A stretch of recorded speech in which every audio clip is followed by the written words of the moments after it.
Hi there, welcome to Fantasy Hub. I'm Mia, your storyteller. Today's story is filled with heartache, discovery, and a twist you won't see coming. So let's begin. My studio was a graveyard of half-finished dreams. Canvases stacked against walls like tombstones. Each one abandoned the moment Kurt would peer over my shoulder with that particular expression. The one that made my confidence crumble like old paint. "You call that art?" he'd say, and somehow I'd started believing him. I was 28 and felt ancient. My hands, once steady enough to capture the flutter of butterfly wings in watercolor, now trembled when I held a brush. Kurt said it was nerves, but I needed to toughen up if I wanted to make it in the art world. What he didn't say, but what I was beginning to understand, was that he preferred me weak.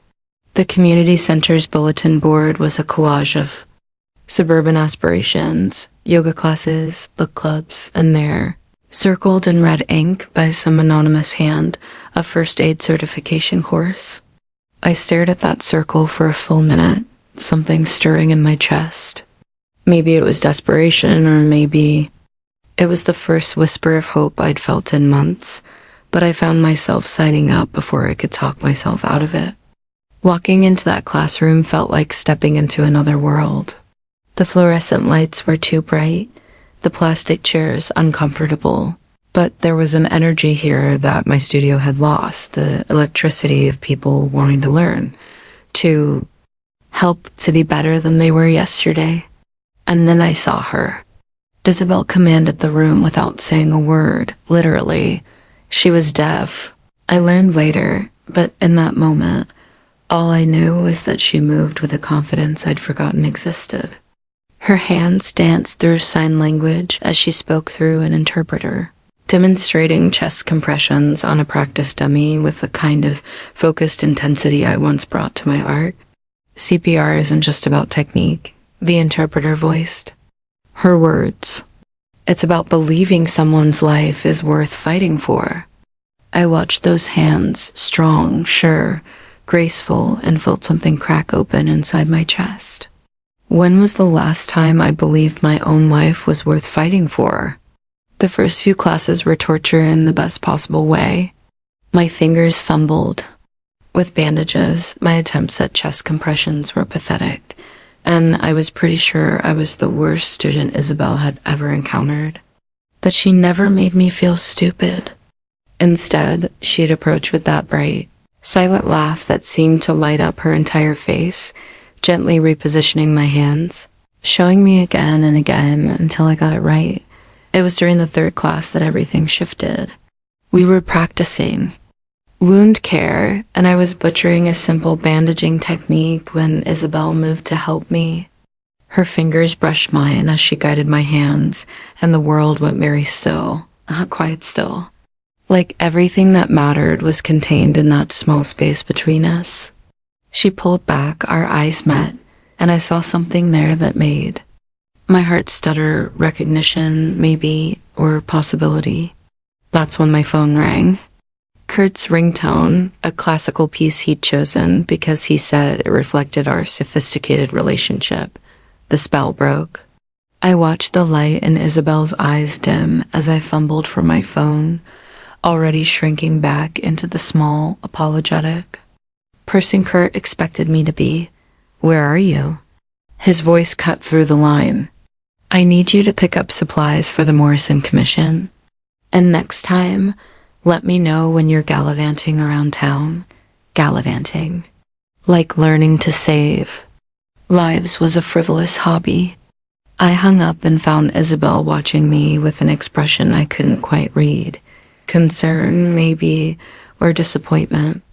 I wanted to explain, to tell her that I wasn't always this diminished version of myself, but the words stuck in my throat like old paint.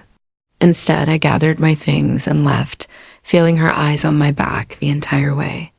That night, I stood in my studio surrounded by my abandoned canvases and realized I'd been living like one of them, half-finished, waiting for someone else's approval to be complete.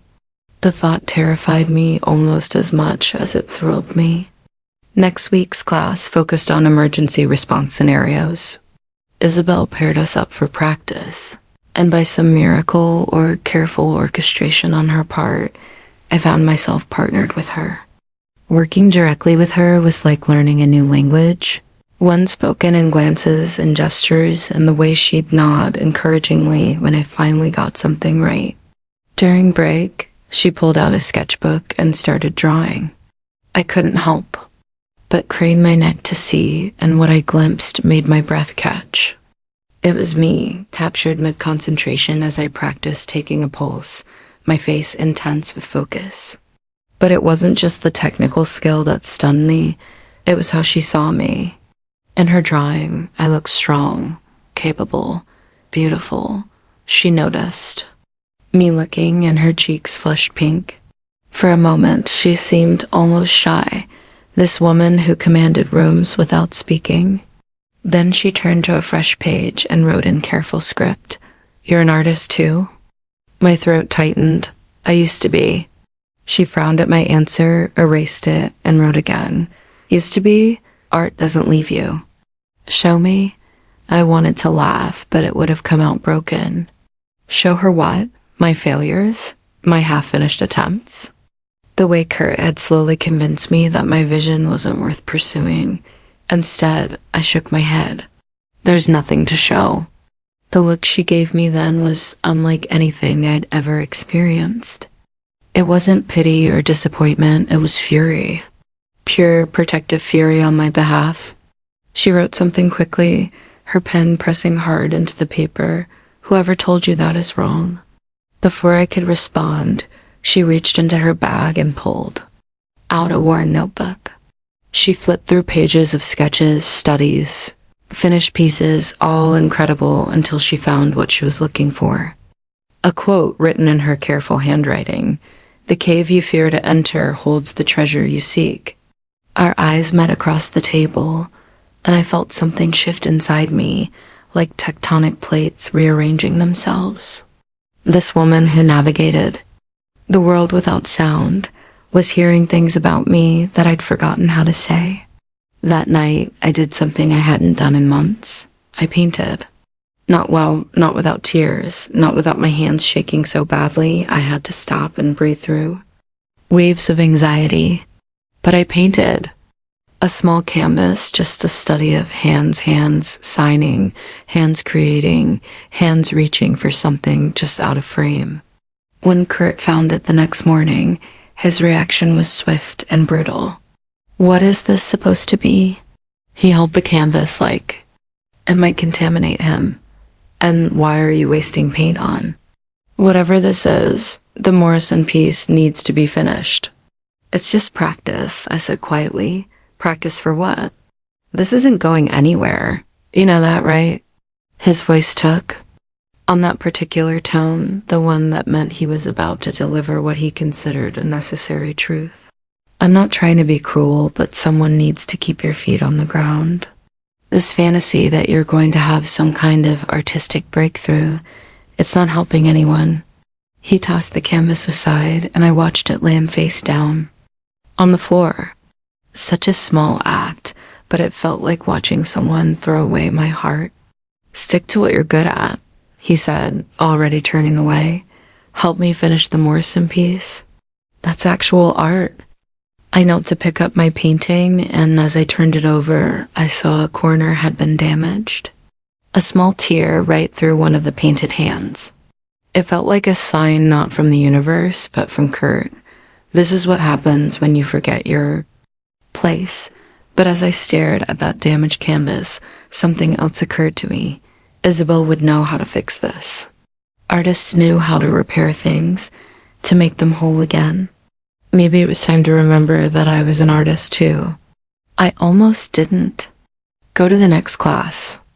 Kurt had made it clear that my hobby was interfering with my real responsibilities, and part of me, the part that had learned to keep peace at any cost, wanted to avoid the confrontation. But a stronger part, a part that was slowly awakening, after years of hibernation, needed to see Isabel again. She noticed my subdued mood immediately. During the break, She wrote on her notepad, "You look sad." What happened? I surprised myself by telling her.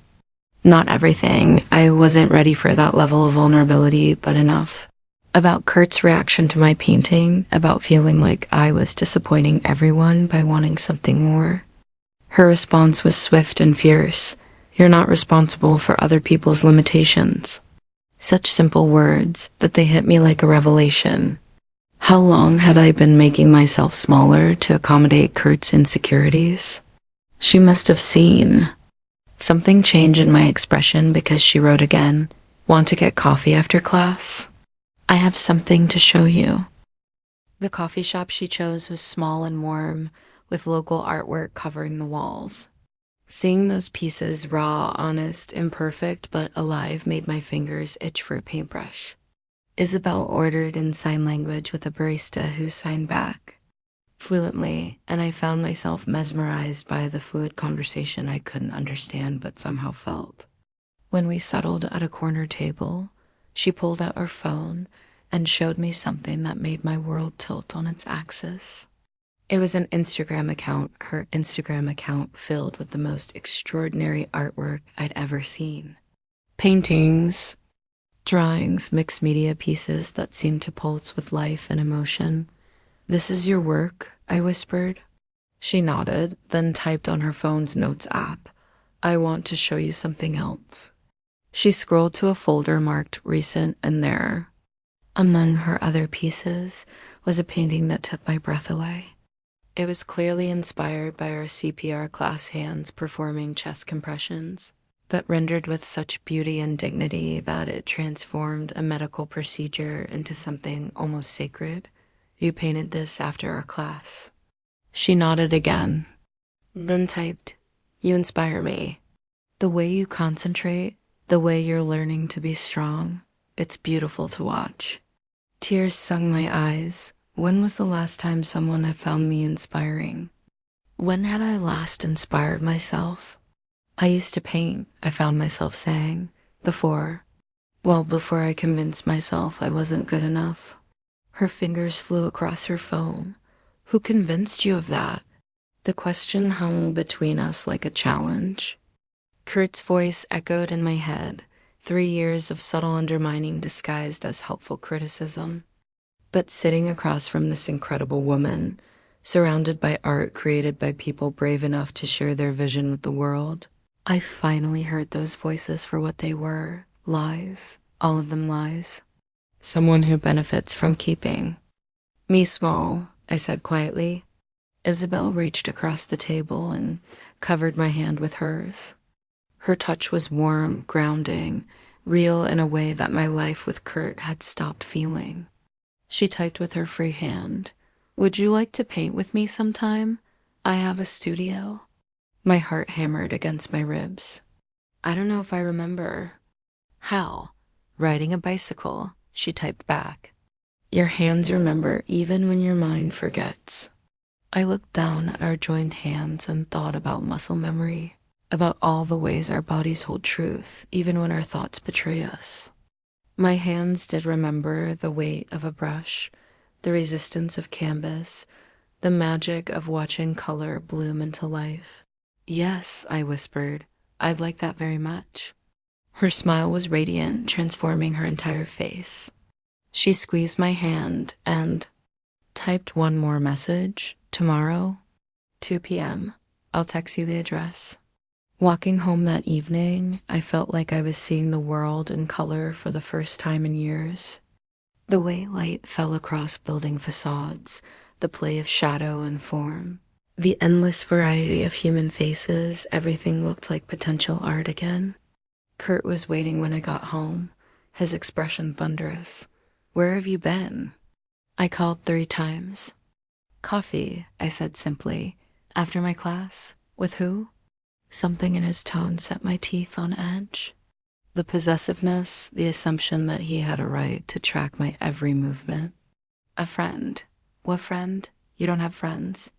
The casual cruelty of it hit me like a slap. "You don't have friends." As if he'd engineered it that way, slowly isolating me until he was my only connection to the outside world. Well, I do now, I said, surprised by the steadiness in my own voice. His eyes narrowed. Is this about that art nonsense again? Because I thought we settled that. We didn't settle anything. You decided, and I went along with it. The silence that followed was loaded with 3 years of unspoken resentment. Kurt's face cycled through expressions, surprise, anger, calculation.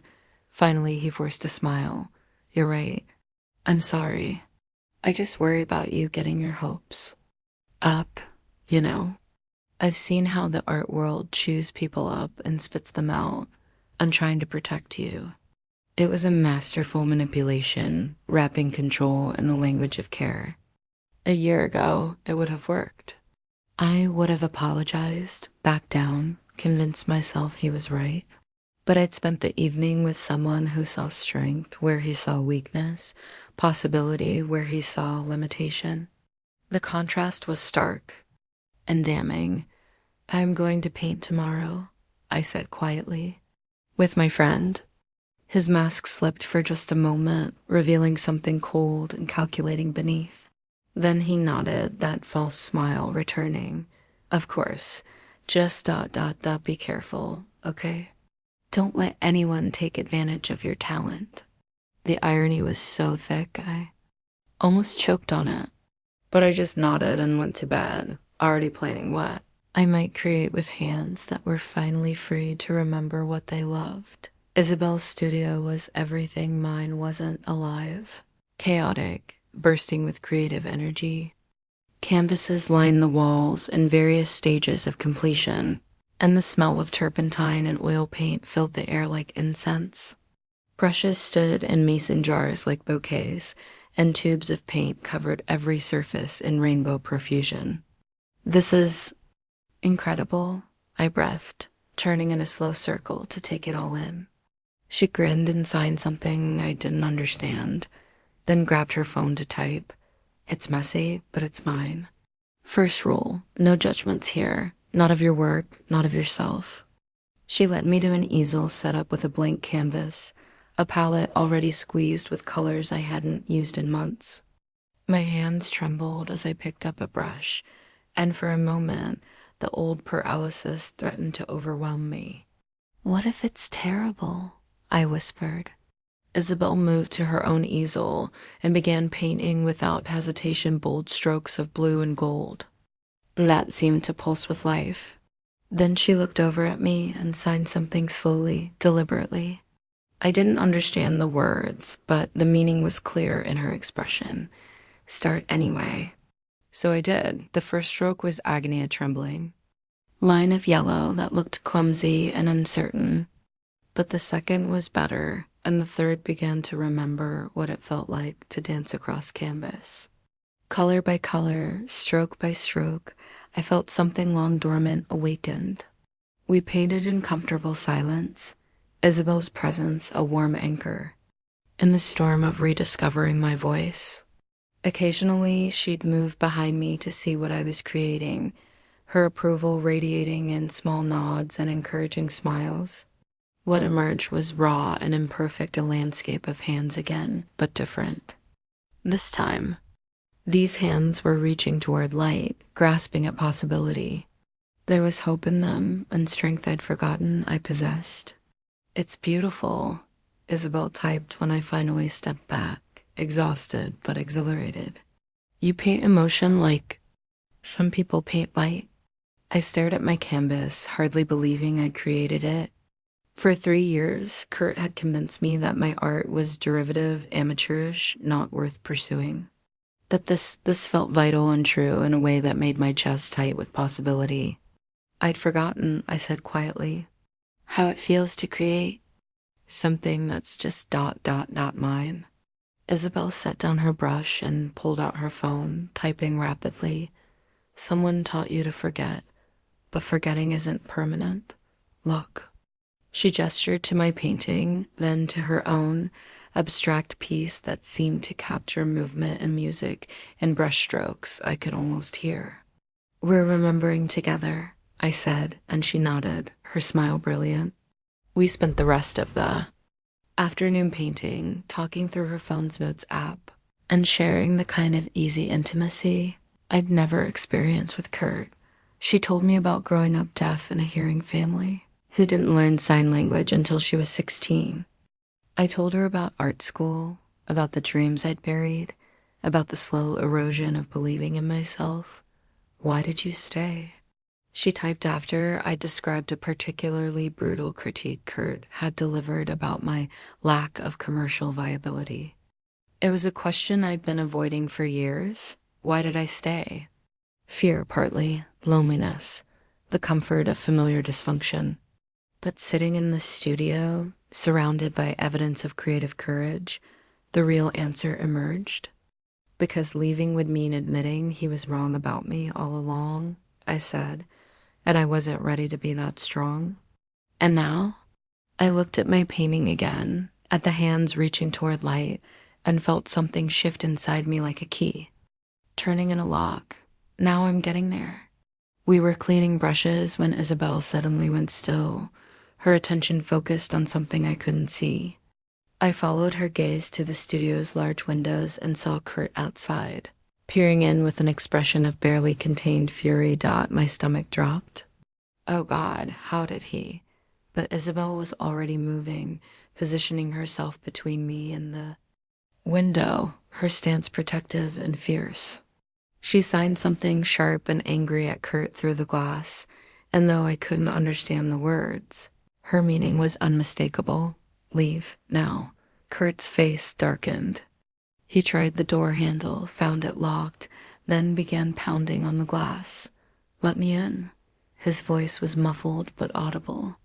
I know you're in there. This is ridiculous. My hands started shaking again, but not with the old fear. This was rage pure, clean rage at his assumption that he could control where I went, who I saw, what I created. Isabel grabbed her phone and typed quickly, "Do you want to let him in?" I looked at her fierce, protective stance, at my painting still wet on the easel, at the evidence of my returning strength scattered around the studio in tubes of paint and dirty brushes. No, I said, and felt power in the word. I don't. She nodded once, then moved to her phone and made a call texting someone, I realized. Within minutes, I heard sirens in the distance. Kurt must have heard them too because the pounding stopped. When I looked out the window, he was gone, but I could see his car parked across the street, waiting. He'll follow me home, I said quietly. Isabel typed, then don't go home tonight, stay here. The offer hung in the air between us, loaded with possibility and terror. Staying would mean crossing a line I could never uncross, choosing Isabel, an art and the promise of becoming myself again over the safety of familiar suffocation. But as I looked around the studio one more time at the evidence of creative life lived boldly, at Isabel's steady, encouraging presence, at my own painting, proof that I still had something to say, the choice felt inevitable. Yes, I said. I like that very much. Her smile was radiant, and for the first time in years, I felt like I was exactly where I belonged, Isabel's apartment above. The studio was as warm and creative as the space below. Books lined every wall, plants crowded the windowsills, and her artwork filled the spaces between, not displayed like in a gallery, but lived with like old friends. She made dinner while I sat at her kitchen table, trying to process the day's events. My phone buzzed constantly with increasingly frantic texts from Kurt, but I turned the volume off and placed it face down. For the first time in years, his demands felt like someone else's emergency. Are you okay? Isabel typed on her phone, then slid it across the table to me. I considered the question seriously. Was I okay? My life was imploding. I just discovered that the man I'd been living with for 3 years was capable of truly frightening behavior. And I was spending the night at the home of a woman I'd known for barely a week. I think so, I said finally. It's terrifying, but I think so. She nodded understanding, then typed, change is always terrifying, but stagnation is worse. Over dinner pasta with vegetables from her garden, wine that tasted like celebration, I found myself talking about things I'd never said aloud. Dreams. Deferred, confidence eroded, the thousand small compromises that had added up to losing myself entirely. He used to love my art, I said, swirling wine in my glass. Or at least, he said he did. But every suggestion, every critique, every helpful comment slowly convinced me that what I saw wasn't worth sharing. Isabel's fingers flew across her phone, but you kept the sketchbook. She was right. Despite everything, despite Kurt's subtle campaign to undermine my confidence, I'd never stopped drawing entirely. Secret sketches hidden in bedroom drawers, quick studies made when he wasn't home, fragments of vision I couldn't quite kill. Muscle memory, I said, echoing her words from the coffee shop. Soul memory, she corrected, and something about the phrase made my chest tight with recognition. We moved to her living room after dinner, settling on the couch with our wine. Isabel showed me more of her work on her tablet, not just paintings, but photographs, digital art, even some sculpture. Her creativity seemed limitless, flowing between mediums like water. How do you do it? I asked. How do you create so fearlessly? She considered the question for a long moment before typing. I grew up in silence.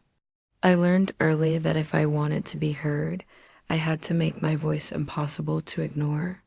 The simple honesty of it took my breath away. While I'd been learning to make myself smaller, she'd been learning to take up space, to demand attention through the sheer force of her vision. I want that, I whispered. I want to be impossible to ignore. She set her tablet aside and looked at me with an intensity that made my heart race.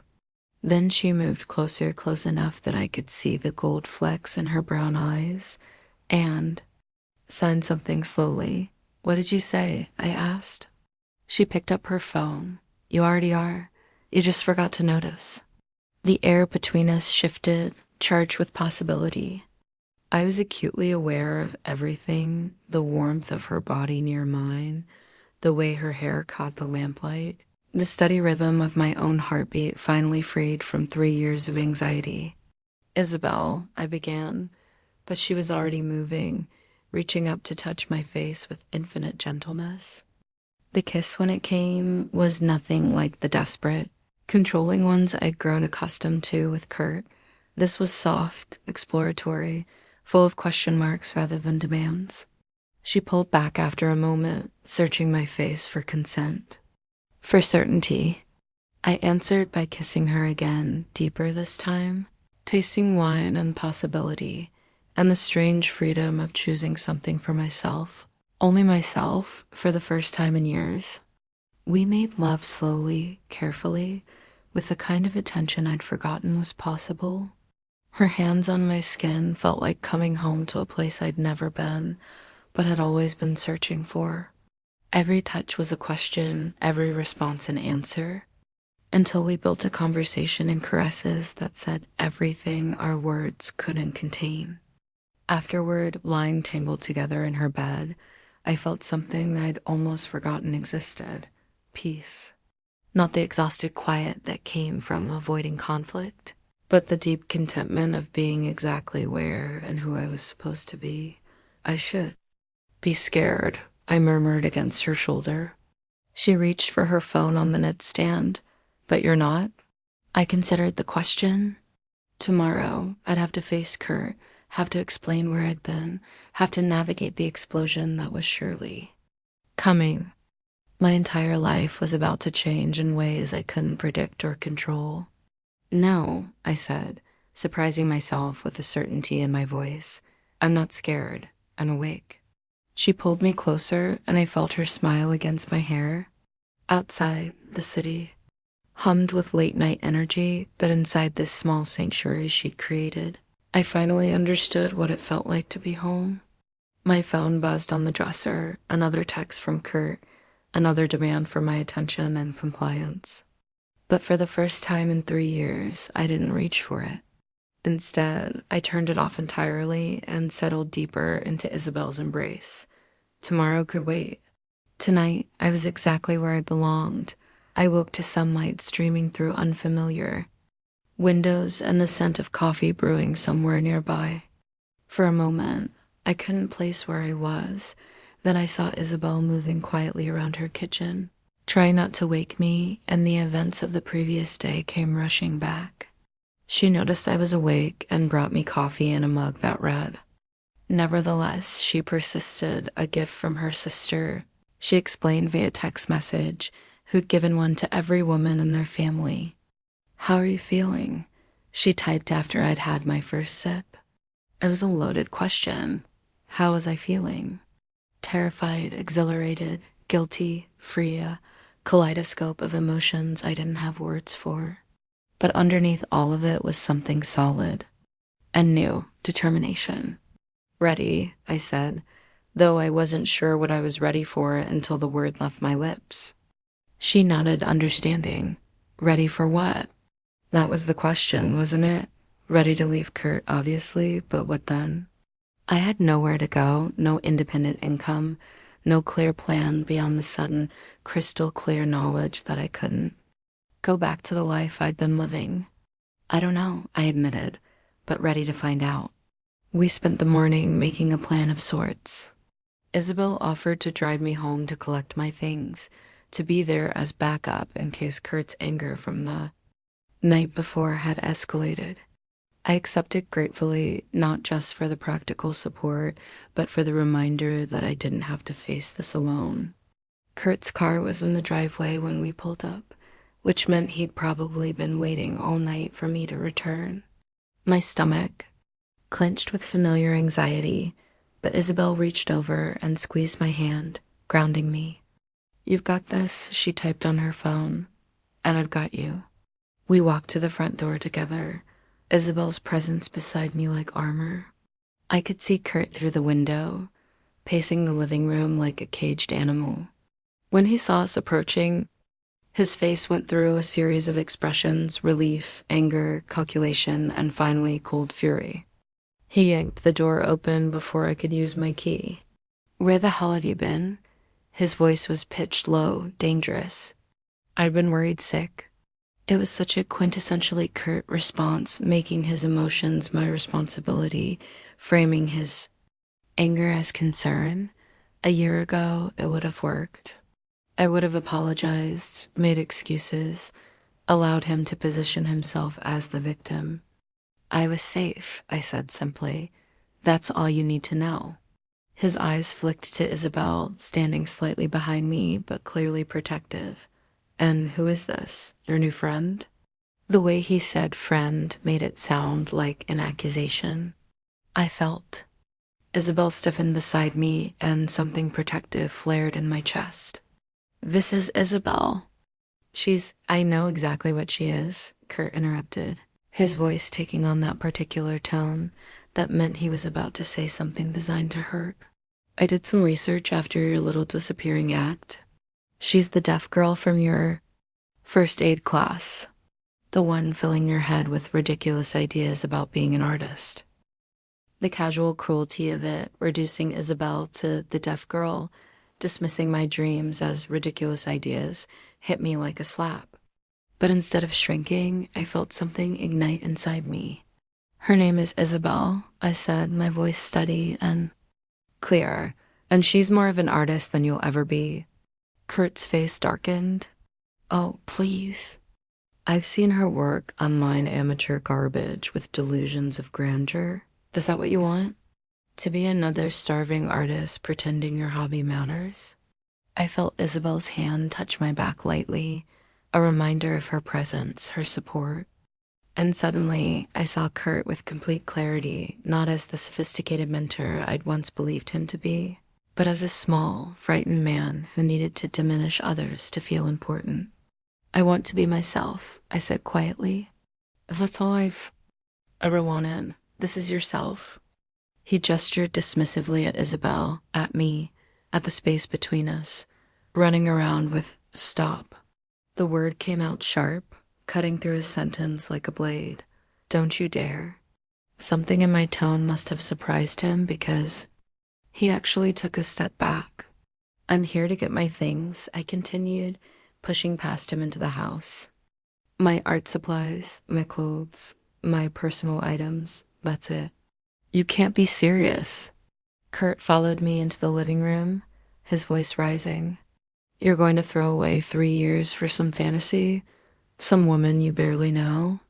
I turned to face him fully, this man who had slowly, systematically convinced me that my dreams were worthless, that my vision didn't matter, that I was lucky to have someone willing to tolerate my inadequacies. I'm not throwing anything away, I said. I'm finally picking it up. The next hour was a blur of packing, Kurt alternating between pleading and raging, trying every manipulation in his considerable arsenal.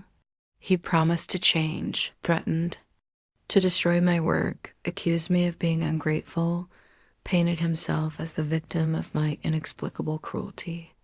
Through it all, Isabel stayed close, a steady, silent presence that reminded me I had another choice, another way of being in the world. When Kurt tried to physically block me from entering my studio, she stepped between us with a look that could have cut glass. Move, she signed, and though Kurt couldn't understand the words, her meaning was unmistakable. In my studio, surrounded by the remnants of 3 years of artistic suffocation, I made the hardest decision of my life. I could take some things, my brushes, a few tubes of paint, my hidden sketchbooks, but most of my supplies, my easel, my larger canvases would have to stay. You're leaving all of this? Kurt stood in the doorway, gesturing at the studio he'd barely tolerated me having. For what?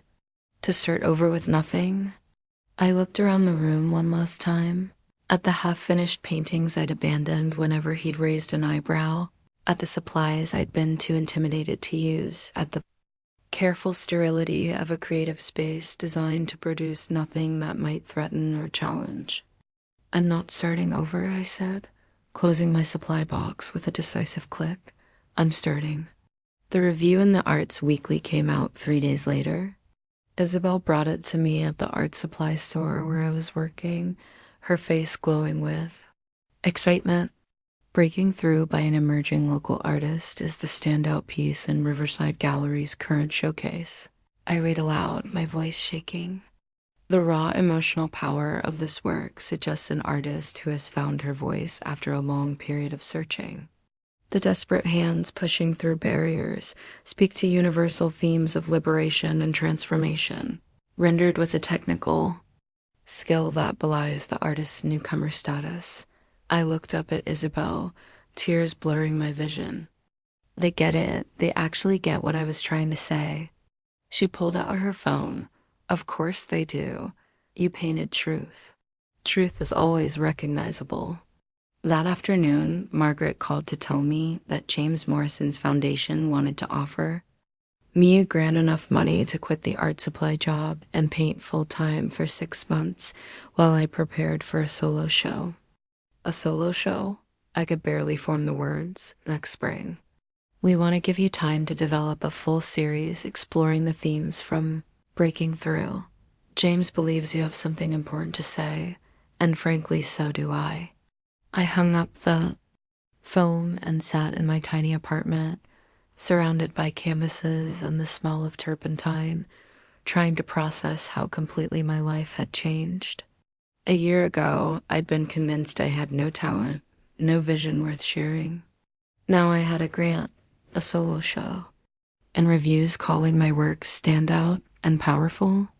The celebration dinner Isabel planned was perfect, just the two of us at a small Italian place with checkered tablecloths and wine that tasted like possibility. We toasted to courage, to second chances, to the strange alchemy that happened when someone believed in you enough to help you believe in yourself.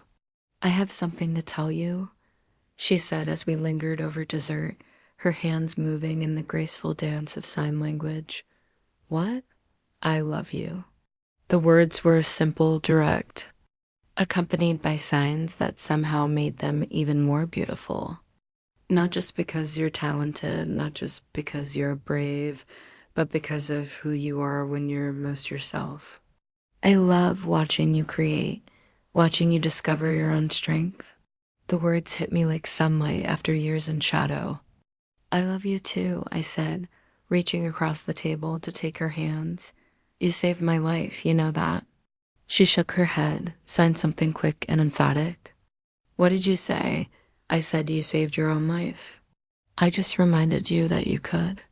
Walking back to my apartment that night, I felt like I was seeing the world with new eyes.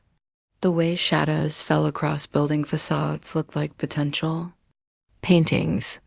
The interaction between strangers on the street seemed rich with narrative possibility. Everything felt like raw material for art, for stories, for the kind of honest expression I was finally brave enough to attempt. We were a block from my building when I saw him. Kurt stood under a streetlight, hands shoved deep in his pockets, looking older and somehow diminished. My first instinct was fear, the old, conditioned response to his presence. But as we got closer, I realized what I was actually feeling was pity. Hello, Kurt. He looked up, his eyes moving between Isabel and me with an expression I couldn't quite decipher. Regret, maybe. Or just confusion at how completely his predictions about my failure had been proven wrong. I saw the review, he said quietly, and the arts paper. I waited, not sure what response he was looking for. I wanted to congratulate you and to apologize. The word hung in the air between us, unexpected and somehow inadequate. For what, specifically? I asked, surprised by how steady my voice. Sound good. He looked down at his feet, then back up at me. For not believing in you. For making you smaller instead of helping you grow. For being so threatened by your talent that I convinced us both it didn't exist. It was more honesty than I'd ever heard from him, and part of me, the part that had loved him once, or thought I had felt a flutter of sympathy.